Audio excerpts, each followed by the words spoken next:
Si de algo saben las abejas, es de flores. Hay de todo tipo y para todos los momentos. Lo importante no es solo su color, tamaño o forma, sino lo que hace sentir cada una. Y para esos sentimientos trabajan. Igual que el Banco Central, que trabaja para hacer florecer la economía y que sientas estabilidad. Para ese sentimiento de tranquilidad. Para ese sentimiento de crecimiento y desarrollo. Para que la primavera llegue a todos los sectores y los planes de muchos den grandes frutos. Banco Central de la República Dominicana, 75 años trabajando por una estabilidad que se siente.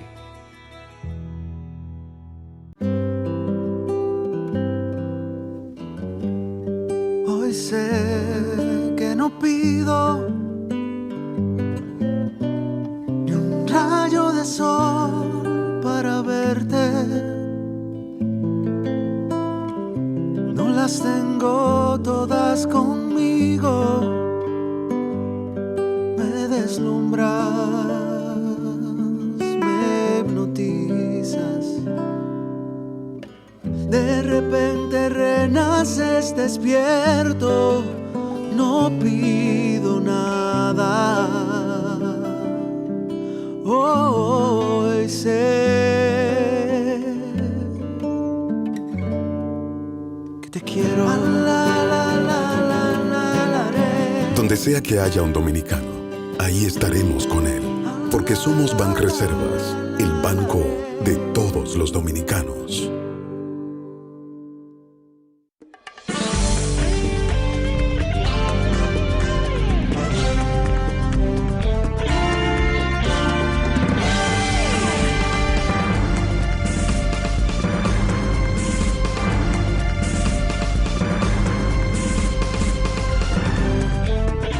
Muy buenas tardes, amables televidentes. Bienvenidos a su cita diaria, crepuscular y nocturna en Teleimpacto, que es al final de la tarde despidiendo el sol y comenzando la noche. Ponga su caridad en buenas manos.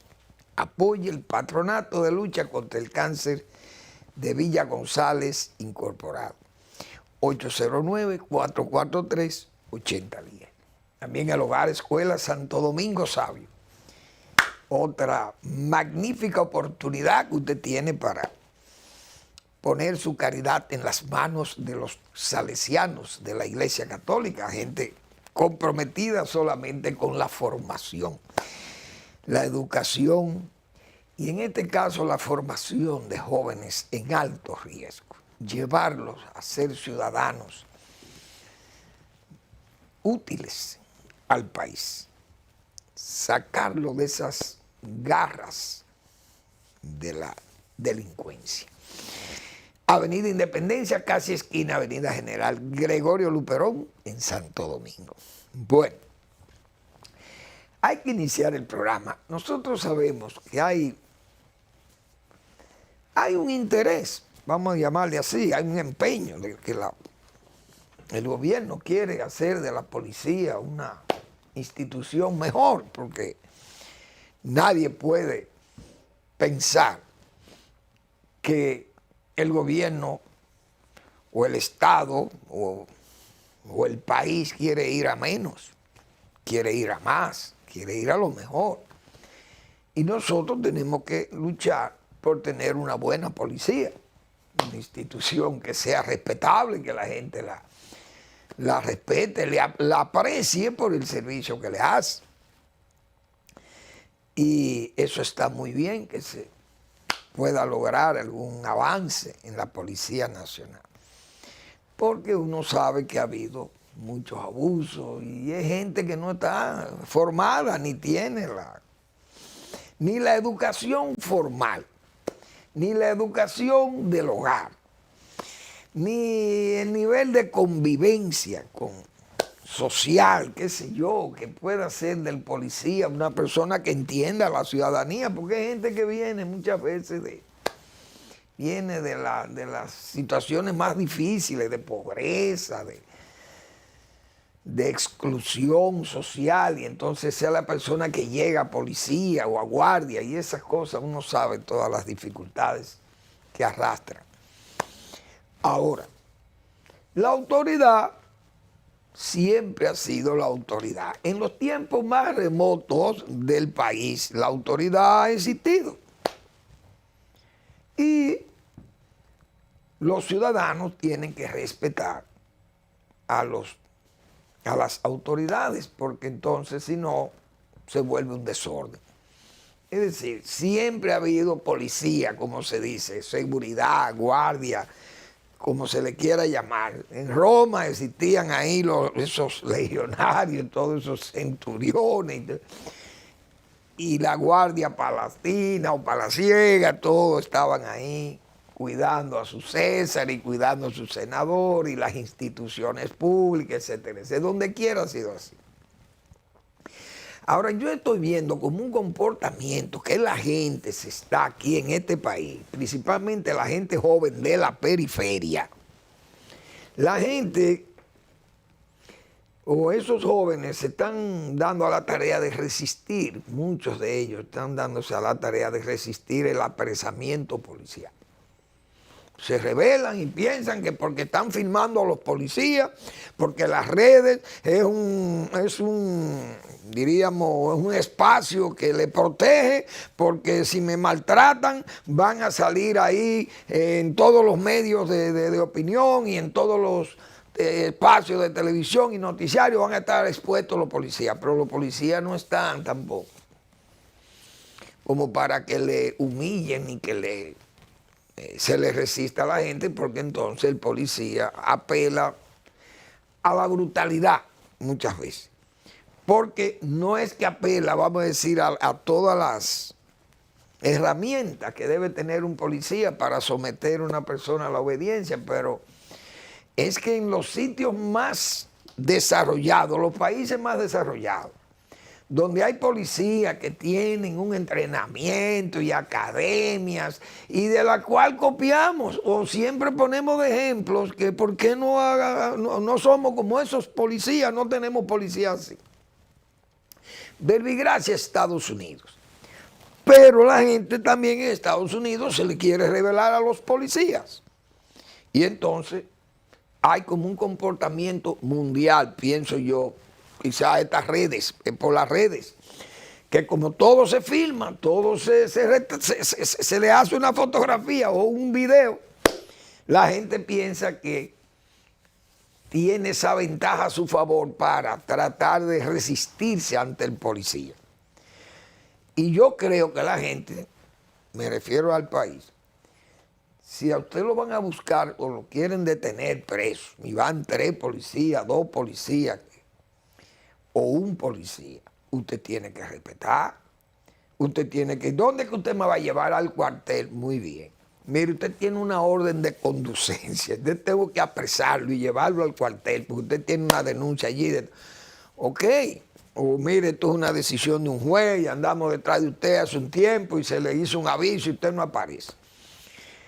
Pero usted no puede fajarse, como se dice, a pelear con el policía o a querer, qué sé yo, o pasarle por encima a la ley, como dice, a la autoridad.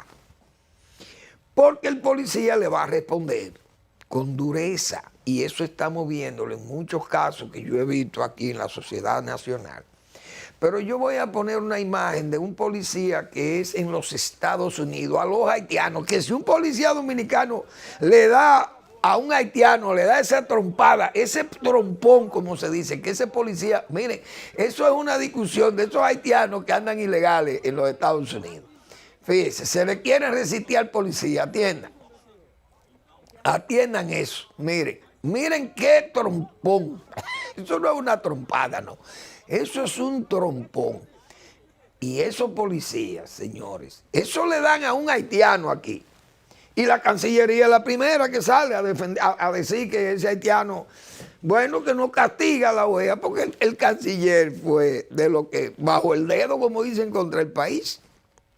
Porque generábamos apatría y racismo y discriminación y todo eso. Así que hemos ido Así es que hemos ido nosotros en este país comportándonos. Pero aquí, eso no es aquí, desde luego, esa escena no fue aquí. Pero aquí estoy viendo que muchos jóvenes se resisten a que los policías lo lleven preso, pero bueno, pero que un policía no puede llevar preso a una gente porque le caiga mal. Se supone que el policía tiene una denuncia, tiene algo, porque también la policía tiene que saber manejarse. Porque a nadie tampoco le gusta, y como está la policía también, que se desacredita mucho por la misma extorsiones que hay, yo creo que la ciudadanía tiene que cambiar, pero los policías también. Entonces hay que buscar un equilibrio, un respeto, porque no podemos seguir en ese ambiente de resistencia o de, qué sé yo, o ponerle resistencia, o ponerle fuerza a la autoridad. Hay que hacerle recordar a los ciudadanos que el monopolio de la fuerza la tiene el Estado. Sus autoridades tienen el monopolio de la fuerza. Si usted es una persona que anda con un arma, porque usted tenga esa arma y usted ve al policía o al militar que tiene un arma también, usted no se puede equiparar a la policía ni al militar, porque usted tenga un arma. Porque esa arma usted no la puede esgrimir contra ese militar o ese policía, o creerse usted que está por encima de él incluso porque su arma tal vez es más, es de mejor calidad o de mayor calibre que la que tiene la autoridad, porque es el monopolio de la fuerza, repito, lo tiene el Estado. Eso es tan simple, yo creo que eso es tan sencillo como saber que hay una constitución, que hay leyes, que hay 3 poderes que son conocidos de todo ciudadano, que hay justicia, que hay Congreso, que hay poder ejecutivo y que estamos en una democracia, aunque imperfecta, pero una democracia. Bien. Yo tengo meses, años, mejor dicho, años y meses abogando por una pequeña obra en cuanto al valor de ella, el valor económico de esa obra, pero el valor social, el alcance que tiene esa obra es inconmensurable para la zona sur, que es una zona muy deprimida y que ha quedado en un rezago con respecto a las demás zonas del país, evidente. Nosotros hemos hablado por el caso de Barahona, un centro de rehabilitación para discapacitados que se ha quedado ahí años y no hay forma de que esa obra avance.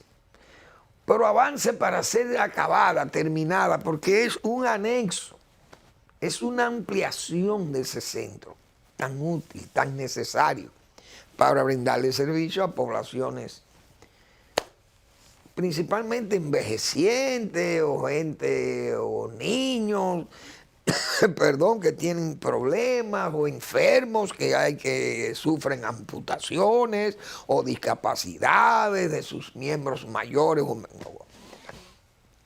qué sé yo, todas esas dolencias propias de los seres humanos, porque a los animales no se les da servicio en esos centros de rehabilitación.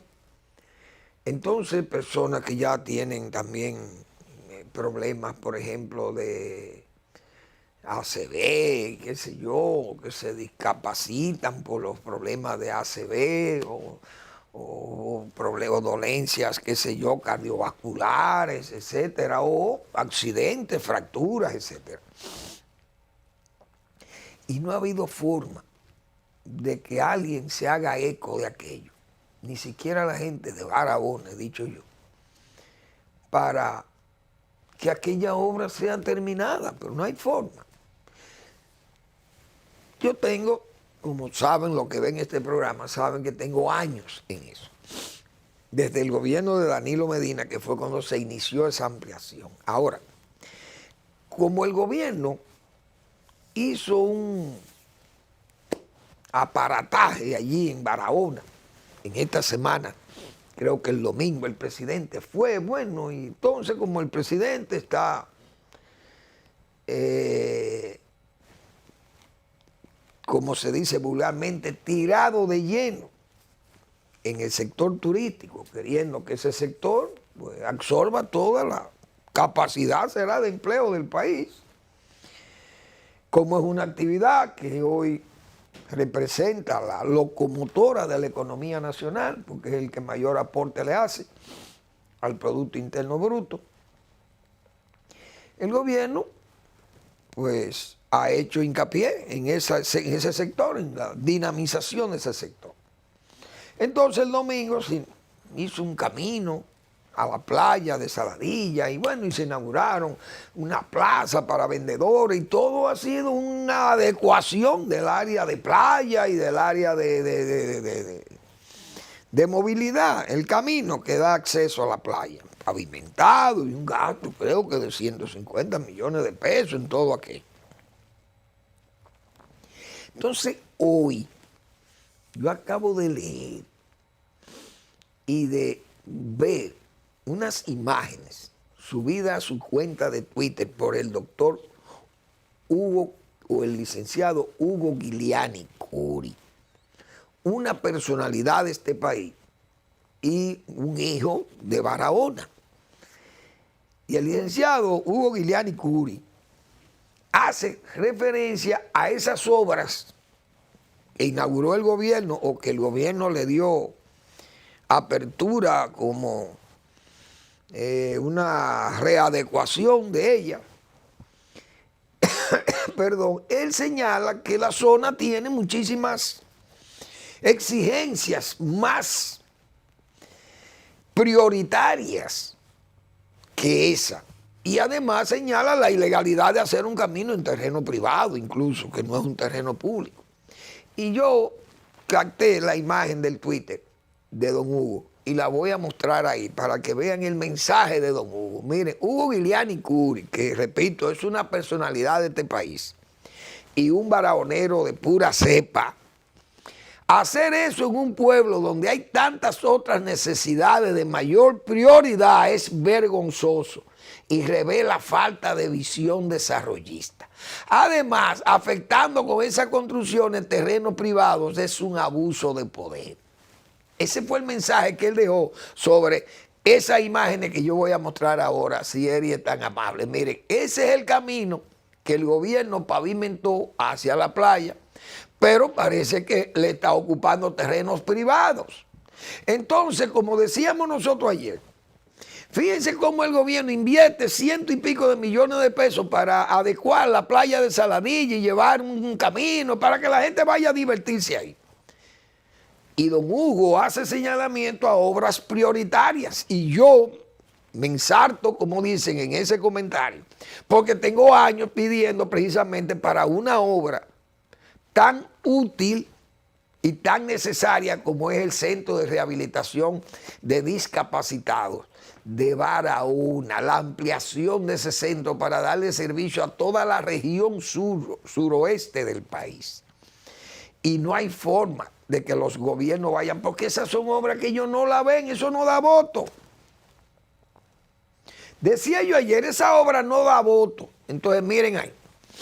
Miren lo que dice don Hugo, que tiene el criterio mío en el sentido de que hay obras más prioritarias, que yo entiendo que esa es una obra prioritaria, terminar el centro de rehabilitación y luego vayan allí y hagan aquello, pero vamos a hacer las obras sociales, las obras que benefician a poblaciones que están allí quedadas, que tienen demasiados problemas acumulados, una deuda enorme. Entonces, ¿a qué le damos prioridad? ¿Al ocio o a la solución de problemas propios de una sociedad que ha estado necesitando esos servicios hospitalarios tan útiles, tan necesarios? Porque ¿de qué vale usted ir al ocio si usted no tiene salud? O los que están impedidos de salud no pueden obtener su salud, no pueden mejorar su salud porque se dedican los recursos al ocio. Eso no está bien. De eso es que se queja don Hugo, que es un economista. Y además un hombre que fue gobernador del Banco Central, ministro de Finanzas, de Industria y Comercio, ha tenido todos los cargos en este país. Diplomático, un hombre, un verdadero hombre de Estado, es don Hugo Giuliani Curi. Fíjense cómo se expresa. No es un asunto de Manuel Fermín, un sectarismo mío, ni una ira mía, ni una incomodidad o un interés particular, tampoco. Es asunto de comunitarismo, de cosas que son útiles a las sociedades, grandes o chicas, no importa. Es una pena que pasen esas cosas. Vamos a una breve pausa y seguimos.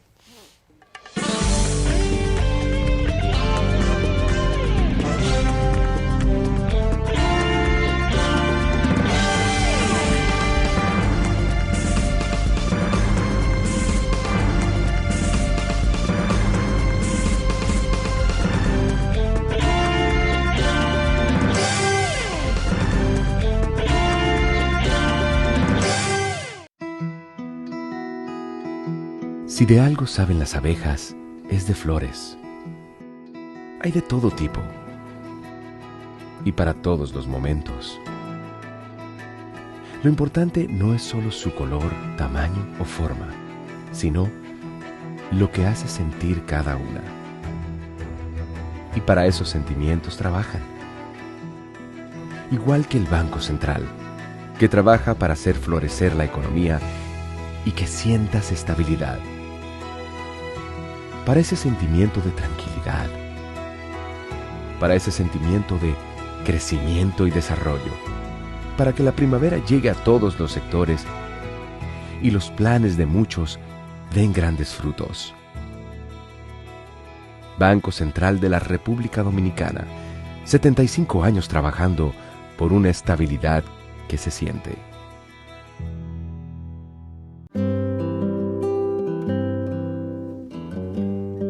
Hoy sé que no pido ni un rayo de sol para verte. No las tengo todas conmigo. Me deslumbras, me hipnotizas. De repente renaces despierto, no pido nada. Hoy sé que te quiero. Donde sea que haya un dominicano, ahí estaremos con él, porque somos Banreservas, el banco de todos los dominicanos.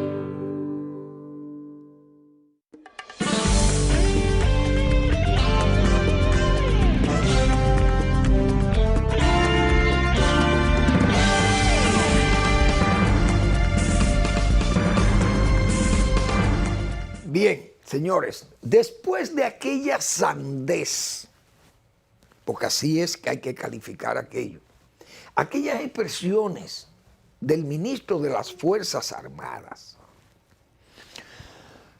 el pueblo dominicano debe confiar en las Fuerzas Armadas. Bien. La frontera está cuidada por las Fuerzas Armadas. Y nosotros, igual que muchos dominicanos, y hasta Duarte, señores, Duarte muerto. Duarte todavía está batallando contra sus adversarios. No es aquellos adversarios que tuvo Duarte y que lo expulsaron del país. Todavía como esas enseñanzas del Quijote, de ese enjuto caballero del medioevo español o de la zona manchega de esa España medieval. Todavía el Patricio Supremo de la República está luchando para que podamos entender qué somos, qué fuimos y qué seremos. todavía, para que podamos homenajear a este caballero, ese triste caballero que pasó tantas dificultades por amar su patria en esas zonas perdidas de Venezuela por allí, y que gracias a Próspero Rey, que fue un fotógrafo que lo rescató, aquel hombre ya en la miseria prácticamente, injusto, a Duarte, y lo viste para darle su gallardía y su grandeza como patricio supremo, y lo retrata como para que la posteridad, los ciudadanos dominicanos, miren, ese era su Duarte, ese era su patricio supremo, pero todavía está luchando contra esos fantasmas. Las Fuerzas Armadas Dominicanas son las que hay que confiar en esas Fuerzas Armadas. Nunca antes las Fuerzas Armadas habían estado tan débil cuidando la frontera. Aquella vez que Joaquín Balaguer dijo, no, yo cuido la frontera con mi ejército. Señores, todavía en ese ejército sí se podía confiar. Cuando Balaguer dijo eso, pero Balaguer gobernando, que los guardias lo respetaban a Balaguer. Pero desde que la frontera se convirtió en un negocio tolerado, porque los guardias también veían el negocio de los cónsules. Porque si usted ve que los cónsules expidiendo visas allí, y los guardias viendo cómo expiden las visas por montones, por centenares de miles, dicen, pero ven, acá vamos nosotros, vamos a montar nuestro consulado. Qué desastre, señores. Y han inundado el país de esa migración haitiana sobre la base de estar cobrando para traicionar la República. Cónsules nombrados por este gobierno y por todos los gobiernos. Pero este gobierno, a sabiendas de que eso es un negocio, permitió ese negocio y lo toleró y lo fortaleció. Este gobierno. 5 o 6 consulados expidiendo visas como si fueran billetes y quinielas de la Lotería Nacional. El propio canciller de la República, hablándole mentira al país también, dijo que eso se iba a privatizar, que eso iba a ser manejado por una empresa privada, qué sé yo, que esa visa Johnson no se iba a manejar así. Y ahí siguen todavía. Y el país con cientos de miles de haitianos que han entrado por vía legal con las visas otorgadas por los consulados de la Cancillería Dominicana. Pues bien, las Fuerzas Armadas son las que están cuidando la puerta de la República, el hall de la República. No valían ni las explicaciones necesarias que hacían gente de buenas intenciones con el país. No valían las advertencias. Nada. Señores, no puede haber tantos haitianos en este país si no hay una connivencia con el crimen, si no hay un pasadizo amplio que lo tolera el ejército de la República Dominicana, que es el que está cuidando la frontera.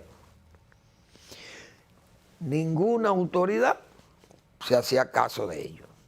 Al contrario, el gobierno entendió que no había ley para controlar aquello y que era mejor poner una ley que le permitiera que vinieran y se quedaran aquí y se asentaran aquí. O, miren, vamos a hacer una ley porque las Fuerzas Armadas están vendidas, nos han traicionado.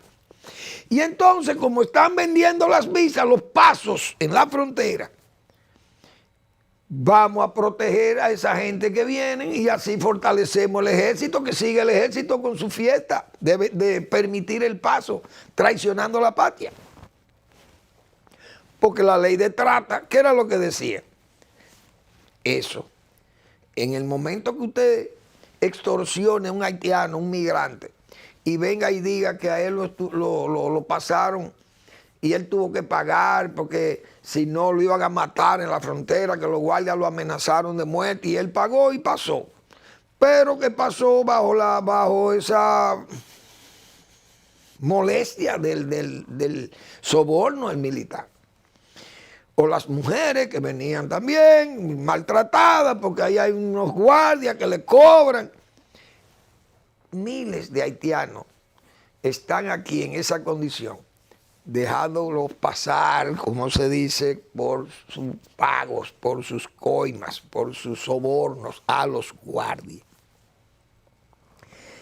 Cuando un político entendió que había que responder a un señalamiento que hizo el canciller de la República, como fue el caso de Leonel Fernández.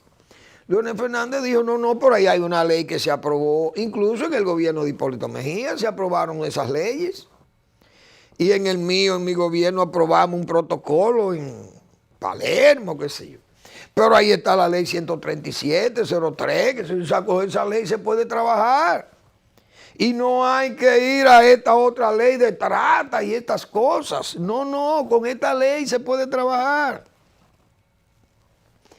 Hasta que apareció el Ministerio Público de Montecristi y dijo, no, vamos a ampararnos en esta ley y vamos a ir a buscar, porque tenemos un trabajo hecho de hace un tiempo que estamos en investigación.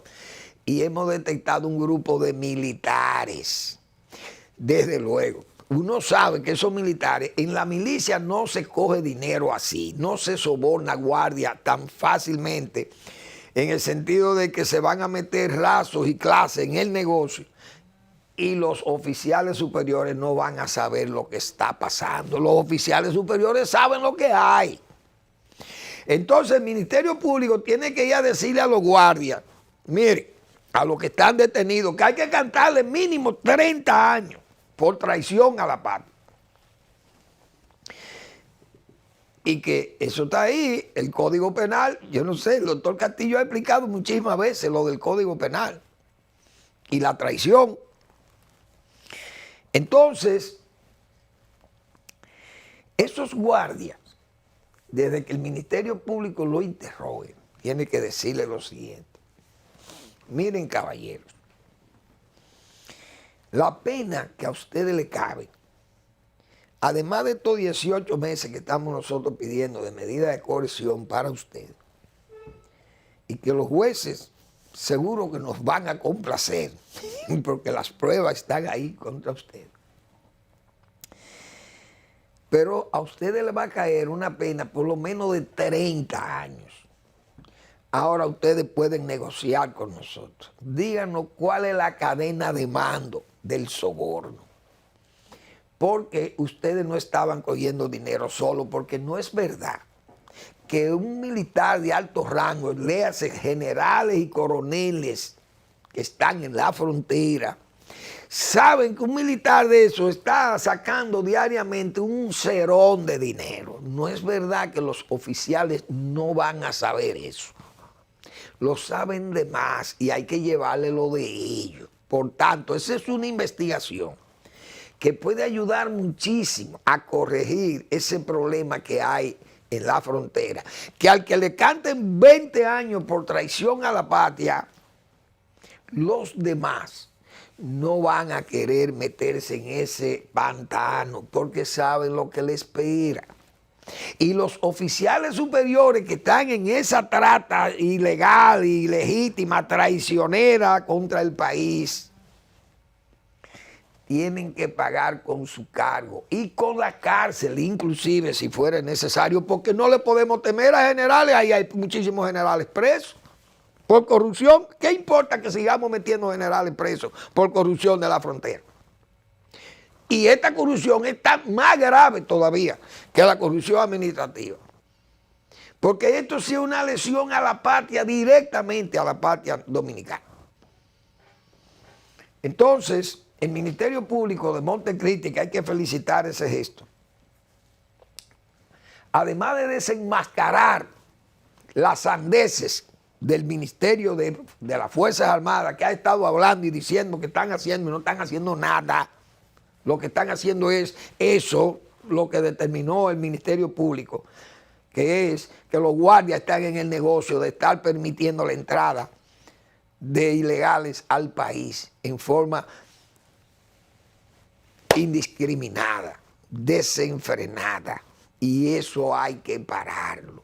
Y la única forma de pararlo es con el castigo más severo contra esos militares. Oficiales superiores, repito, que son los que están recibiendo el dinero en la frontera. Porque no es verdad que los guardias chiquitos, como dice, se van a meter en ese negocio. Y no hay la cadena de mando, porque los grandes saben lo que se está movilizando ahí. Y ellos lo saben, pues no son tontos. Porque si hay una cosa que sabe todo, son los guardias, porque tienen sus picochatos, como se le llaman. Tienen el G2, que se encarga de averiguar todo lo que está pasando en el cuartel. No es verdad que el CESFRON va a estar libre de esos picochatos. No es verdad. Por lo menos, si hay una oficialidad que está dirigiendo esos operativos de cuidar la frontera, si hay una autoridad de verdad, seria, pone ese servicio de inteligencia hacia adentro para saber qué es lo que se está moviendo ahí. Porque como se dice, siempre se dice en el cuartel, guardia no cae en gancho, y si cae es consejo de guerra. Ellos lo saben, los guardias son sabios, conocen ese principio de que no se pueden cometer ese tipo de errores porque saben que van a fracasar. Hay que seguir esa investigación y que incluso el Ministerio Público de aquí, porque uno sabe cómo son los pueblos, y el Ministerio Público de Montecristi, que es muy serio, y yo entiendo, y debemos darle el apoyo, todo el apoyo, pero uno sabe cómo se manejan esas cosas del cuartel. Más cuando se sale de la puerta, por la puerta falsa del cuartel. Cuando se anda por esos linderos del cuartel. Entonces vienen las presiones y comienzan a mandar mensajes y te mira, tu hijo o tu marido te le puede sufrir daño porque esto tú sabes. Y que esta gente, mira, si eso camina más de ahí, van a tener problemas. Aquí se sabe todo. Entonces hay que darle fuerza desde aquí, desde los mandos de poder del Ministerio Público, de Miriam Germán y su gente, que ponga atención a eso. Porque eso podría ser una de las dolencias más graves que tiene el país hoy. Que las Fuerzas Armadas vendan el país, el territorio nacional. Ayer decía yo, cómo el general Ulises Heró, señores, fíjense que antes de Heró, Buenaventura Báez, por ejemplo, Santana, anexaron el país. Aquello fue una anexión, la de Santana, como se sabe, no por ambiciones personales de Santana, porque nadie puede decir que el general Pedro Santana se cogió 5 centavos, ni de España le dieron una morocota por eso, como se dice. No le dieron unos pesos de esto en oro, ni nada de esas cosas. Al general Pedro Santana y familia. Por lo menos la historia no lo registra, y si lo registra, ¿a quién heredó la fortuna de Santana? ¿Quién la pudo heredar? Porque su hermano, su único hermano, murió temprano. Santana tuvo un hijo que murió, creo que a principios del siglo XX, en la alborada, en la mañana del siglo. Murió el hijo de Pedro Santana. Su viuda, no sé si quedó con... Pero Santana no dejó nada. Si dejó fue lo que tenía en el Prado, que lo tenía desde que Duarte fue a conquistarlo para que dirigiera el ejército independentista o separatista. Entonces, Báez fue un anexionista, pero ese buscaba peso, le gustaba el dinero. Y Lilis, que yo dije ayer aquí, por mantenerse en el poder, con la reelección y todas sus diabluras,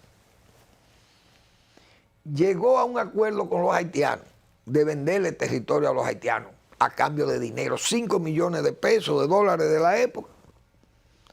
Y los haitianos se iban a quedar con una parte del territorio que se lo iba a ceder Ulises Heró, con todas esas artimañas de él, todas esas malas artes. Y el país, para la época, se veía grande, con poca gente, y se veía grande, y los haitianos ya superpoblados.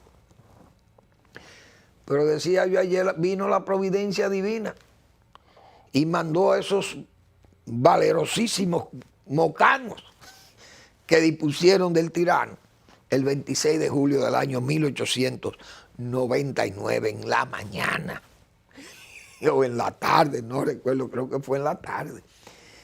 Fue en la tarde porque eso, en la noche fue que subió Perico Pepín a recoger el cadáver de su amigo el general Heró.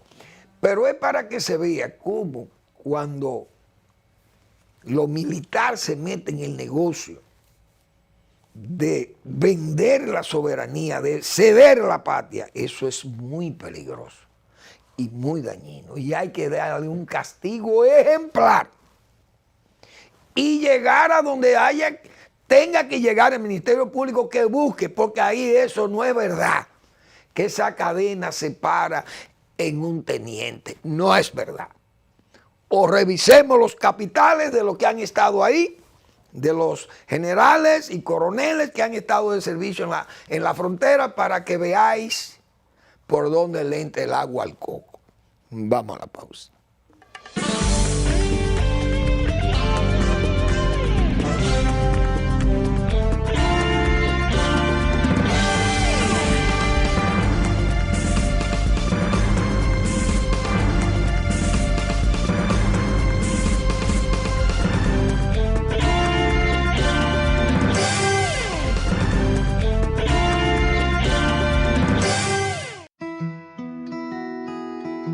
Si de algo saben las abejas, es de flores.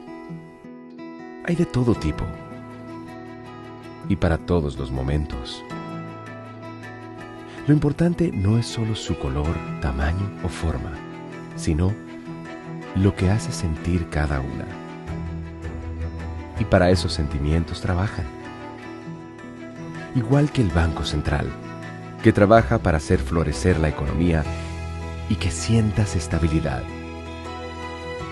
Para ese sentimiento de tranquilidad, para ese sentimiento de crecimiento y desarrollo, para que la primavera llegue a todos los sectores y los planes de muchos den grandes frutos. Banco Central de la República Dominicana, 75 años trabajando por una estabilidad que se siente.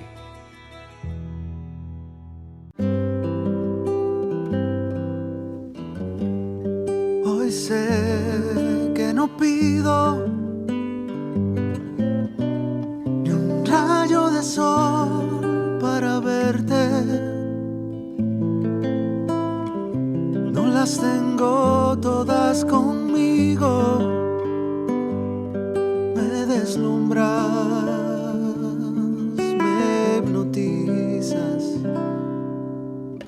De repente renaces despierto, no pido nada. Hoy sé que te quiero. Donde sea que haya un dominicano, ahí estaremos con él, porque somos Banreservas, el banco de todos los dominicanos.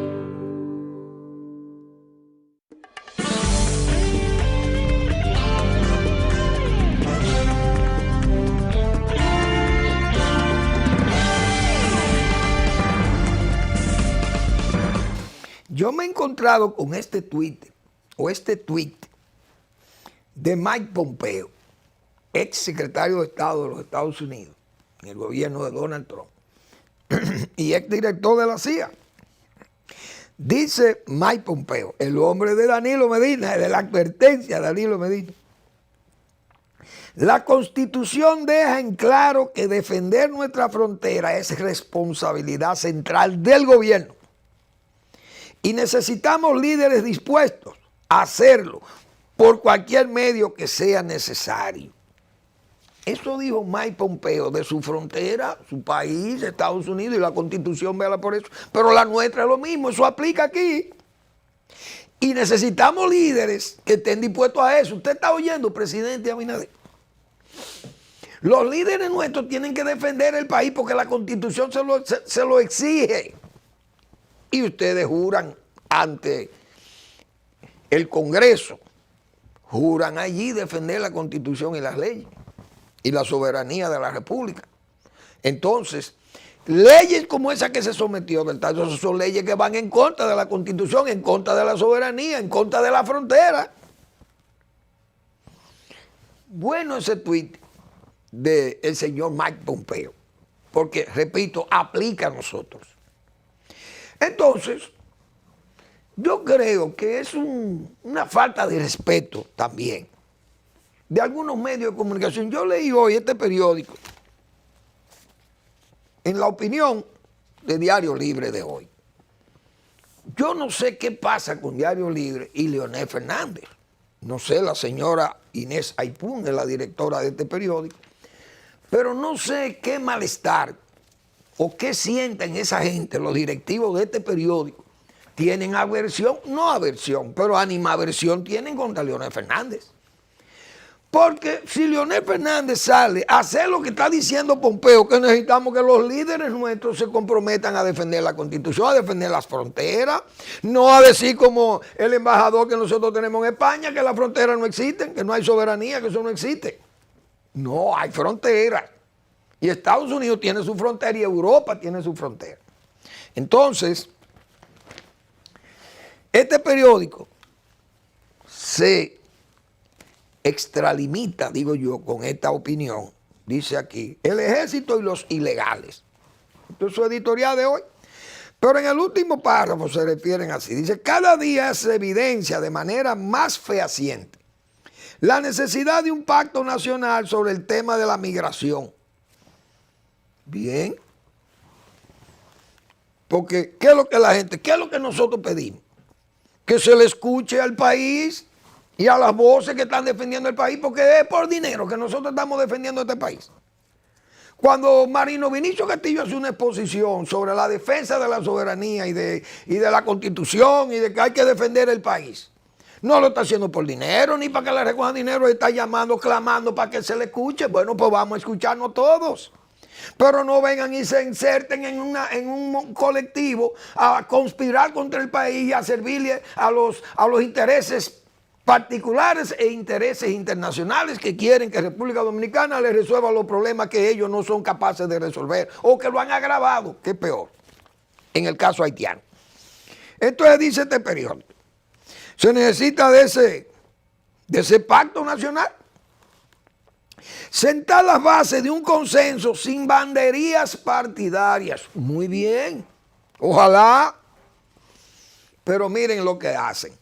Los insultos recibidos por el canciller, como metido ahí como una cuña forzada, los insultos recibidos por el canciller Roberto Álvarez desde un partido político de oposición, dan una idea de lo descarnada que va a ser la campaña política y cómo un tema que afecta al país, a la nación, va a ser manejado de la manera más oportunista que unas elecciones propician. Pero por Dios, este periódico, usted tiene que corregir. Inés Aipún, usted tiene que corregirse.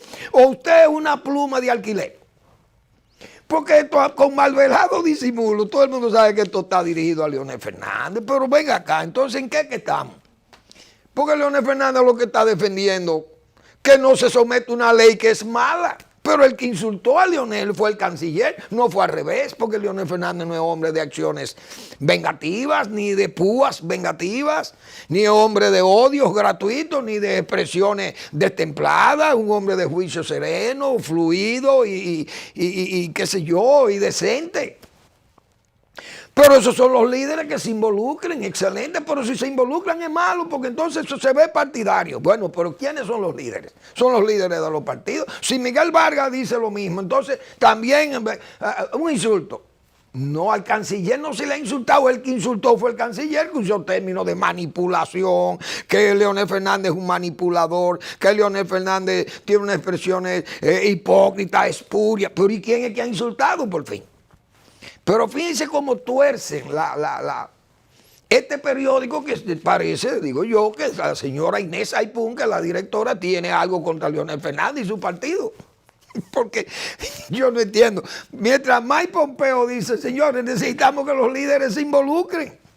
Pues mejor que se involucre Leonel Fernández, que se involucre Danilo Medina. Está descalificado porque se involucró al revés para dañarnos y combatir la herramienta con la que nos estamos defendiendo, o el arma con la que nos estábamos defendiendo, la combaten dañándola, tratando de dañarla, que fue la sentencia del Tribunal Constitucional. Bien, Europa está que arde, la guerra.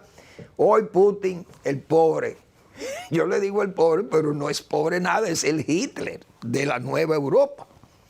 Este señor, ese sí es verdad que es cínico.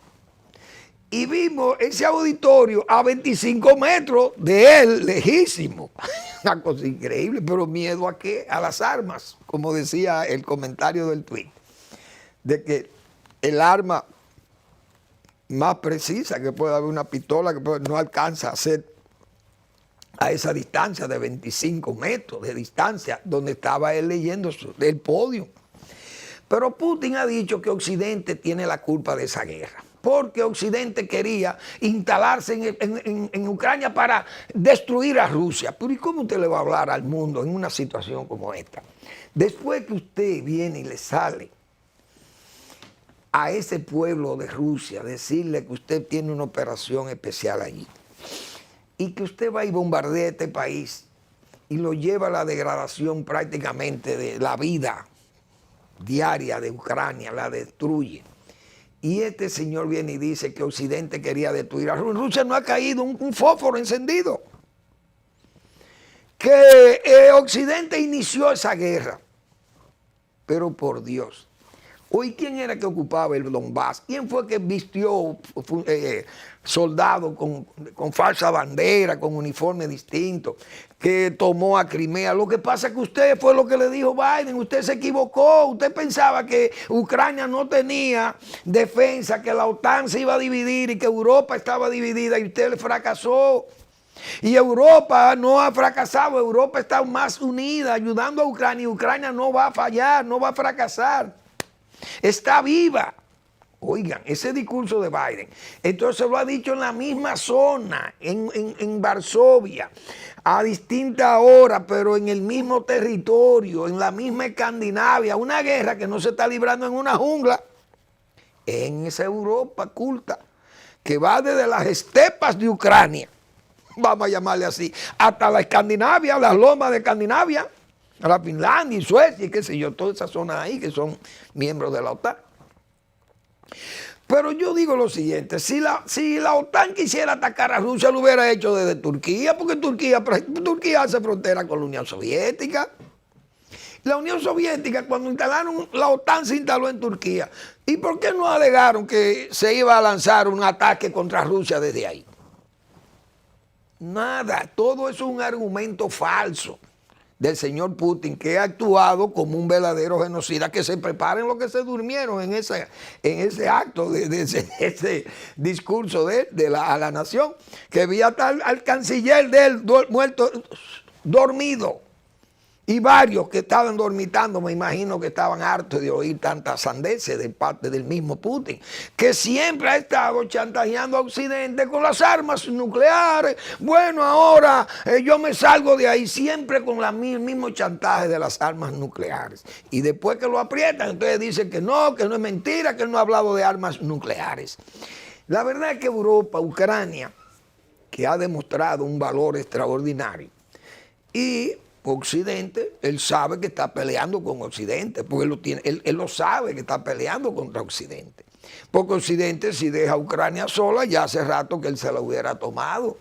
Y eso fue lo que él pensó que podía tomar. A China le han hecho su advertencia. Y China anda, como dicen, con el rabo entre las patas. ¿Por qué los chinos? Chino no es Rusia. Ni la China es ni siquiera la Unión Soviética. La Unión Soviética, yo decía aquí, tenía un mercado entre sus satélites. Pero China es una fábrica para Occidente. Los mercados de China no están en Rusia. Al contrario, China es un mercado de Rusia para comprar ese petróleo que a la larga, si China se mete en la guerra con armas, como le ha señalado Occidente y principalmente Estados Unidos le ha hecho su advertencia, si meten armas allí, vamos a meter nosotros las sanciones a China. Y China no resiste las sanciones que tiene Rusia, porque China es una fábrica de exportación, igual que Europa, que le compra muchísimas cosas a China. Ahora, ¿por qué la OTAN y por qué Estados Unidos y Europa están dándole el apoyo a Ucrania? Porque el artículo 51, y lo sabe Putin, el artículo 51 de la Carta de las Naciones Unidas dice que cuando un miembro es agredido, ese miembro tiene derecho a que lo ayuden otros, que le ayuden con armas y con lo que fuere para defenderse. Siempre, además, si no lo ha conocido más que el Consejo de Seguridad, porque el Consejo de Seguridad no lo puede hacer porque tiene, de los 5 miembros, 2 son China y Rusia, van a vetar todo lo que se mueva ahí. Entonces Ucrania está recibiendo el apoyo de Occidente basado en el artículo 51 de la Carta de las Naciones Unidas. Es por eso, pero China no le puede decir a Rusia que le va a dar armas o que le va a regalar armas o le va a apoyar, porque el agresor es Rusia y el agredido es Ucrania, como dijo Stoltenberg, el secretario general de la OTAN. ¿Quién es el agredido? Es Ucrania. Entonces Rusia, si quiere que haya paz y si quiere que Occidente no participe de eso, que se larguen de ahí, que eso no es de ellos. Ucrania está luchando por su propia existencia, por su propia democracia y por su propia europeicidad o europeideidad, no sé cómo se le podrá llamar, pero creo que europeicidad, qué sé yo, cualquiera de esos términos se podría quizá utilizar. Pero es un país que quiere ser como los europeos, no quiere ser un país, qué sé yo, como los caucásicos. O la puerta de Eurasia, es verdad, pero también es la puerta de Europa. Gracias por su atención, nos vemos mañana en otra entrega de Al Final de la Tarde, despidiendo el sol y comenzando la noche.